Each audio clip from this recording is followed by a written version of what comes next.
dipersembahkan oleh Siloam Hospitals.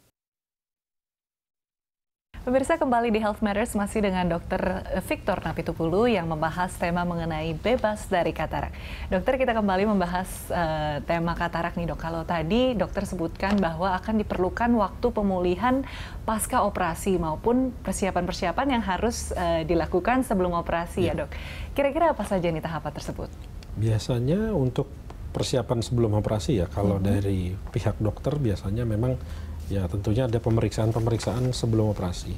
Salah satu yang penting adalah pemeriksa ukuran berapa yang akan ukuran dari lensa intraokular atau lensa tanam yang akan dipasang. Karena pada pasien setiap individu berbeda. Ya, kemudian setelah itu sebelum operasi juga biasanya kita juga menanyakan bagaimana mengenai apakah ada riwayat gula, riwayat darah tinggi. Nanti berhubungan dengan pemeriksaan laboratorium yang juga masih diperlukan. Ya, tidak sebanyak seperti pasien yang operasi besar ya, bius umum, karena di katarak sendiri lebih banyak sebagian besar dengan bius lokal umumnya. Pemeriksaan laboratorium beberapa diperlukan, terutama diabetes, kalau dengan pasien dengan riwayat diabetes terutama. Kemudian setelah itu beberapa ada teknik yang menggunakan ya diberikan obat tetes beberapa hari sebelum tindakan operatif. Tujuannya untuk nantinya lebih nyaman pasien, mengurangi rasa sakit, lebih mengurangi rasa sakit. Nah, kemudian pasca operasi biasanya adalah yang penting adalah beberapa hal-hal yang perlu diperhatikan oleh pasien. Misalnya paling utama yang saya rasa perlu adalah hindari terkena air. Karena yang ditakutkan adalah resiko terjadinya infeksi. Luka saya bilang kan tidak dijahit, ditutup, tapi masih ada kemungkinan belum menutup sempurna. Ketika kita pakai mandi atau terkena air hujan misalnya, ya, yang takutnya ada kuman yang masuk melalui celah luka yang belum sempurna.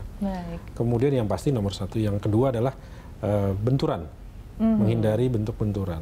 Biasanya dari rumah sakit kita juga ditambahkan dengan pengaman ya, seperti kita bilang doff atau penutup mata, tapi yang bening sehingga pasien tetap bisa melihat tapi terlindungi posisi matanya. Oh, jadi kalau kadang kita melihat pasien yang habis operasi katarak itu pakai kacamata bukan supaya tidak terkena cahaya atau tidak boleh terkena silau, tapi agar terlindung dari benturan, sebetulnya fungsinya itu ya dok? Terhindar benturan, terhindar juga misalnya masuk debu atau kotoran lainnya, lebih ke hindari benturan sebenarnya. Tapi tidak perlu puasa ya dok tadi di pencegahan?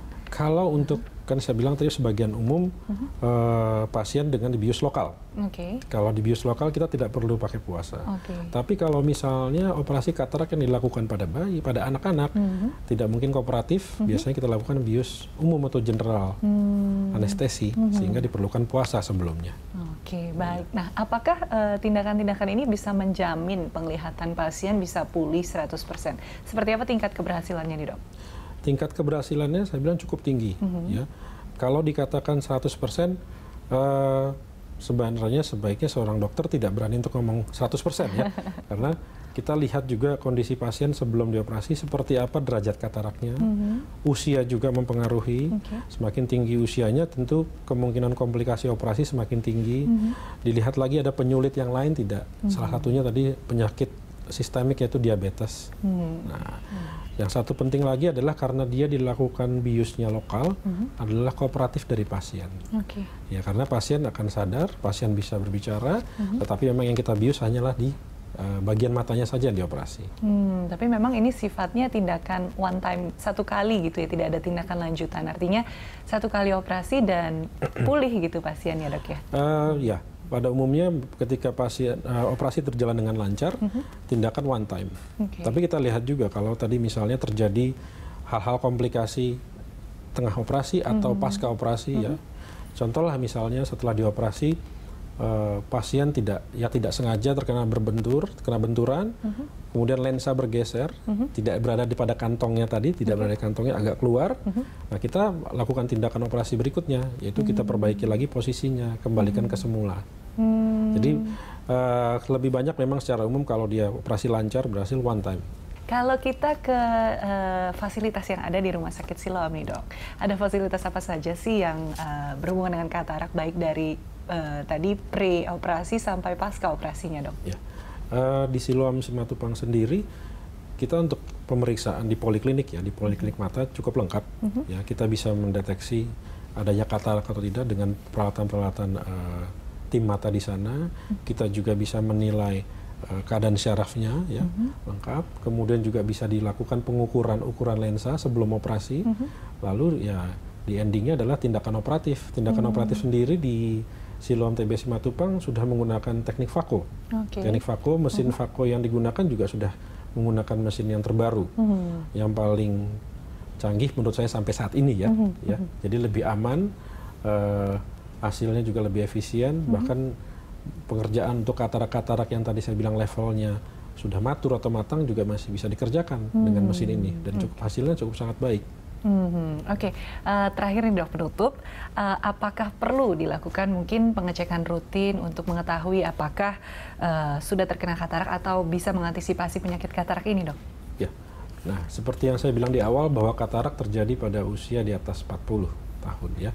Nah untuk pasien-pasien mungkin di atas 40 tahun mungkin sudah mulai berpikir untuk melakukan pengecekan rutin. Sebenarnya tidak hanya mata ya, secara umum. Secara umum tapi juga melibatkan pemeriksaan kesehatan mata. Dilakukan rutin mungkin 1 tahun sekali saya rasa cukup. Nanti kita dari dokter mata akan dilihat apakah ada katarak atau tidak. Kalau ada katarak nanti akan kita lihat derajatnya di mana. Apakah masih awal atau sudah mulai mengganggu penglihatan. Nanti juga dilihat pemeriksaan penglihatan. Sampai berapa persen penglihatannya bisa maju, apakah bisa dibantu kacamata maksimalkan atau tidak, atau memang dia tidak bisa karena kataraknya. Setiap 1 tahun sekali saya rasa cukup untuk pasien-pasien usia di atas 40 tahun. 1 tahun sekali ya dokter? Ya, untuk medical check up cukup. Ya. Baik, terima kasih dokter atas informasinya, menambah wawasan sekali nih tentang katarak. Dan semoga kita semua dapat terbebas dari katarak ya dok ya. Baik pemirsa, sampai di sini dulu kebersamaan kita dalam Health Matters. Saya Lorena Flynn, undur diri, sampai jumpa.